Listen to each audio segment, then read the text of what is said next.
First off, I wanted to say that I absolutely loved the documentary. So thank you for making it. But also going to Veselka for like lunch and dinner and stuff was always like a bucket list item for me.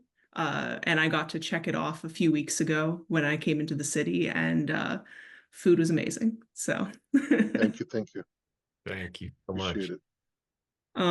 So Michael, the first question's for you. What attracted you to Veselka enough to make a film about it? I went to NYU Film School, mid 90s to late 90s. And every good student alum knows that Veselka is a welcoming second kitchen. So I started to go around that time period.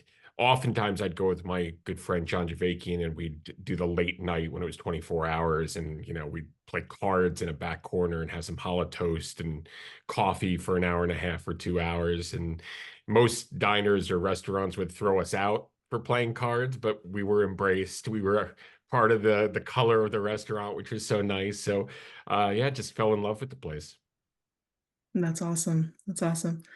Uh, Jason, so the restaurant has had quite a few cameos in pop culture, in movies and in TV shows and stuff like that. But this time it was going to be all about the restaurant. So what was going through your head when this project was first pitched to you? Well, originally we were discussing something more of a historical piece uh, regarding my grandfather and my father's, you know, uh, trip through how he got connected into the restaurant and spent 50 years there, not thinking that that was something that he was going to do, and my path and working in the business. And unfortunately, and then we have so many different things going on. We've survived COVID, the pandemic. We're still planning a major construction project, a renovation, and the war came about. So there were so many different storylines that we kind of just incorporated them all, and I think we came out with a project that we're very happy with. And it touches on many different uh, parts of who we are, and I think Mike captured that ideally. Yeah, yeah. It was a beautiful balance of like blending family and culture with reconnecting with family and culture, but also the idea of Eastern European with the Western American culture. It was just really, really nice to see all of that, especially with the backdrop of the Ukrainian conflict and things like that. So Michael, how did you find that story? How did you find all of this blending and reconnecting and put it all together? When we first sat down, so I was introduced to Tom and Jason, even though I had gone to the restaurant for 2 decades on and off. I was introduced to them by our executive producers, who are mutual colleagues and friends. And I didn't know much about the restaurant outside of loving the environment and the people there and kind of the back of the menu, three-generation history. So when we sat down, the war wasn't a twinkle in anybody's eyes other than Putin's. And November of 2021, 21. yep. And I had what's been a constant through all the different variations on it was a story of family and fathers and sons. And Jason, without telling Tom, he kind of told me privately he was really, I guess, excited about that concept and that he really wanted to have something that paid homage to Tom and to all the decades that he had put into loving and evolving the restaurant from what Vladimir, the original owner, Jason's grandfather, had initially created it to be. And so they kind of sat on the idea for a few months and I hadn't heard from them. And then when the war started to percolate in the news, I guess it was January of 2022, I think I emailed them and had said, you could tell your restaurant story at any time. But the reality is, knowing what I had started to learn about Volodymyr and the instances behind him coming here to the United States and starting Veselka, I said there might be parallels if a war happens, um, that makes this story even more timely and worth telling now. And we all were in agreement that if we went down that path, that we needed to do it in a way that obviously didn't exploit anyone or the war, and just be very sensitive about everything. And just this kind of the sad truth and irony was that that theme of fathers and sons that I had kind of initially pitched to them in November of 2021 got amplified by the war. As you see in the movie, both Tom and Jason become kind of surrogate dads and brothers to so many people there at the restaurant. So yeah, I always say you have to keep your ears and eyes open and be willing to let life and history kind of evolve around you, and you don't try to force the narrative. You just let the story tell you what it wants to be. So the movie I set out to do and the movie we discussed in November of 2021 was going to be a very different movie from what it became. And Jason, what does it mean to you that not only did you get to reconnect with your family through this project, and your family history through the project, but also get to see the restaurant flourish as this hub for reconnection and getting to see like almost an extended family form in front of your eyes? I mean, it's always been obviously I'm humbled and grateful for the opportunity, and to see that. I always believed in that, and that adage, "It takes a village," and I'd always give back. All over the years, we've received different accolades and and awards, and we've received even more now that I've always deflected, and I'm very grateful for the staff. It takes a village, that saying, and to see what Mike captured. I mean, he can attest more about how the difficulty of shooting in a busy restaurant, especially during the times of conflict. That it became second nature to me. I mean, that's who I am. I'm a very giving. I think Mike got quoted me ideally, or saying that I'm a yes man, in that sense that anybody ask me for a favor, I've always go above and beyond for my staff. They are a part of my extended family, and I have no regrets, and I would do it again. And the people that I've helped and their families are still here, you know, happily and vibrantly, living in the community and continuing to, help me in the business. So, and they're very grateful that obviously the war continues, and hopefully will, with the outcome of today's election, we'll get some clarity about the direction it will go going forward. So it was a very heartwarming experience for me. I mean, obviously, there's a lot of ups and downs in terms of emotions, but overall, it's just who I am, and I'm very grateful for the loyalty and the dedicated staff that I have. Well, I'm glad to hear that things are going well. For And sure. by the way, if I can just add to what he was saying, that's one of the things that was you know, not an eye opener, but a truth that came out of working with Jason and Tom and his family and the extended family of Veselka was the secret ingredient and why I went there for 2 decades.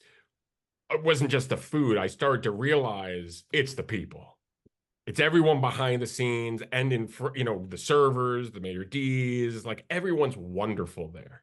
And that's something that you on the surface. You go in, you get great food, you get great service, but the depth of how good everyone is, that's what myself and my crew learned over the course of No, the I have got a great share of, or very fortunate to have a lot of, successful places have a lot of repeat customers. I have a lot of loyal guests like yourself who come back, who had an enjoyable experience.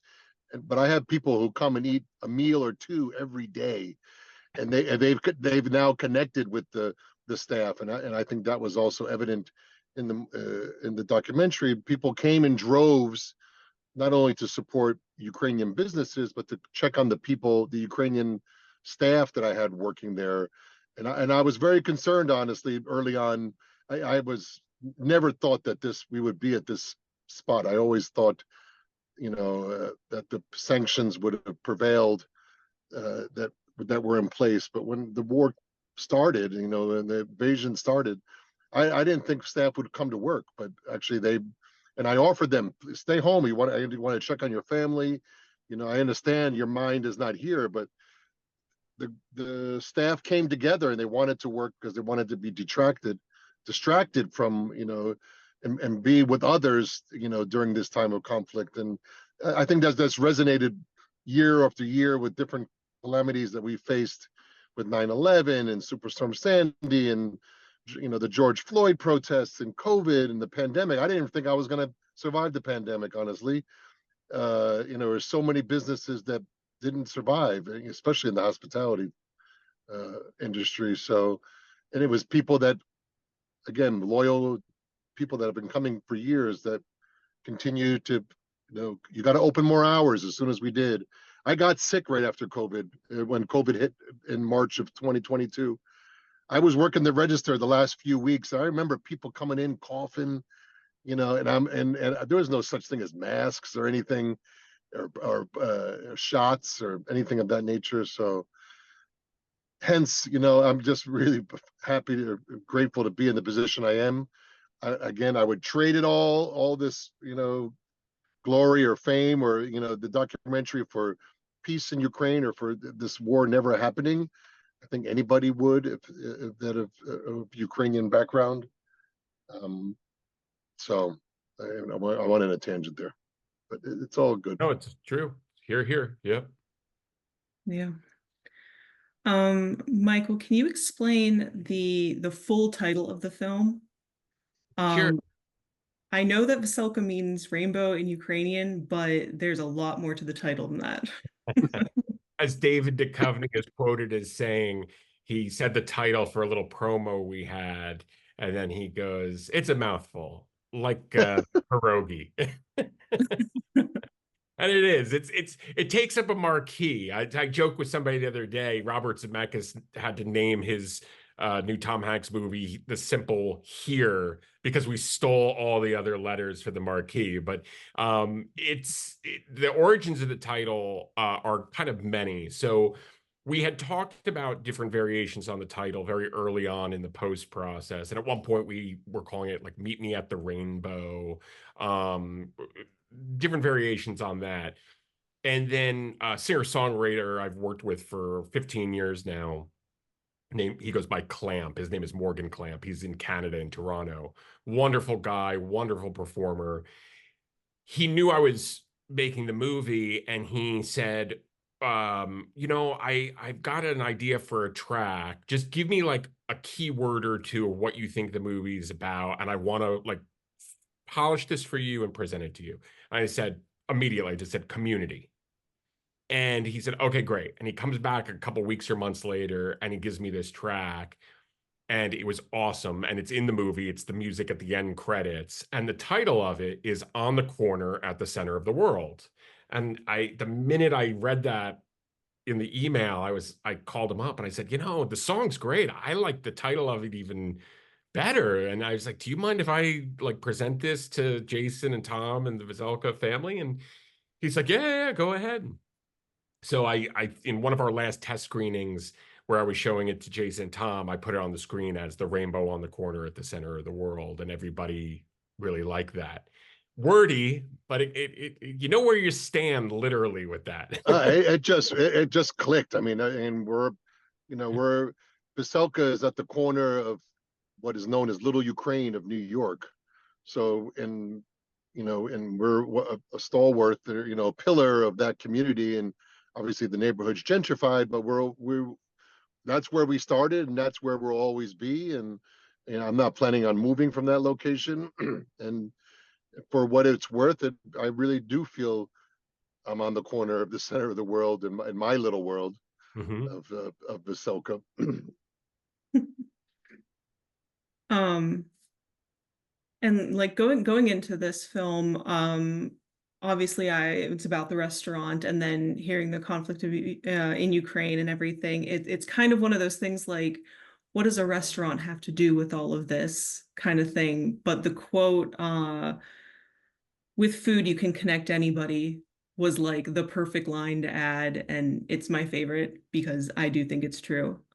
So my final question for you both is, what's your favorite dish off of the Veselka menu? Oh, that's hard. I I I, I know what I'm going to say, but go ahead. You want? I'll Well, stay. you I'll know start. me. I mean, I love the Vareniki. I love recently you guys did your special ones that were the lobster Hmm. and the what was the one? The Katz's what was The pastroghi. Epistrogi were great. And I mean they're all great. I mean, when I go by, Jason's always so generous and he'll say, "Okay, what do you want to have today?" I'm like, "Oh, you don't have to do that." And he brings out like a family style thing for me. Oh, that's how I grew up. I mean, as a Ukrainian, and I think it resonates amongst many cultures, whether it's Italian or German. You come to a place, especially in food. Like I said, it connects anyone.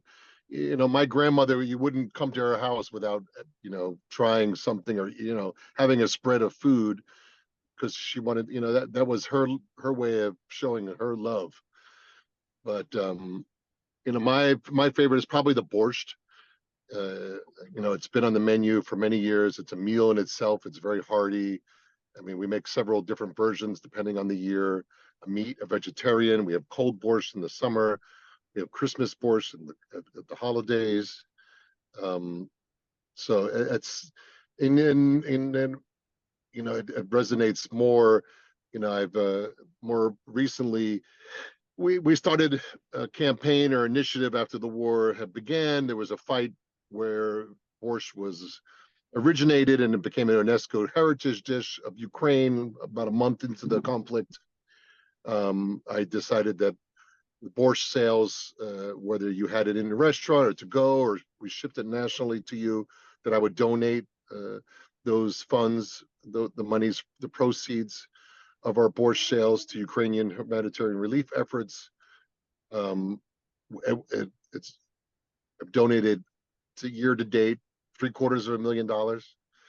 Wow, So I know that it's just a personal uh, thing for me. And then when people I ask, I eat borscht so often I probably bleed borscht. Maybe that's a bit exaggerating, but that it's definitely Ukrainians have borscht and it's a part of their DNA. for sure. Um, when I went, I got to try the autumn pierogies, and they were so good. They were, Good, good. I'm glad you enjoyed. And um, I just wanted to, if I could add just one thought, just kind of an overall yeah, sentiment. So the movie's coming out on video on demand, digital and Blu-ray on November 12th. And, the movie covers the first year of the conflict. At the end of the movie, when we came out in theaters in February of this year, it came out marking the 2-year commemoration of the war. We were in Ukraine, in 4 cities. I'm sorry, yeah, 4 cities across six Six, cinemas. right. Yep. The day before we came out in the United States, our run in the United States and Canada was almost 40 cinemas. And um, at the end of the movie, it does say that, by the time the movie has come out in theaters, the 2-year commemoration of the war, nothing has changed in the narrative for any of the people that you saw. We're now coming up on the third commemoration in February, which is crazy for all of us, and nothing has changed. It's in many ways the war is as bad, if not worse, than it was almost 3 years ago. So as people consider, their support, please continue to go to Veselka, continue to, tell people about the movie and the story because, the media doesn't talk about any of this anymore. I don't, night to night, you almost hear nothing about what's going on in Ukraine. yeah, So we're hopeful that the movie coming out on VOD and digital and Blu-ray now kind of re-triggers the narrative for people to Or it kind of just sparks get forward. gets in people's awareness. Yeah. No, I definitely think it will. Especially seeing as how just like relevant food is, but also the influence it's had on New York and like people like myself who've seen it through pop culture. Like, I think people will be talking for sure. Thank you. But with your help, I'll do what I can, and I'll definitely buy some borscht from you.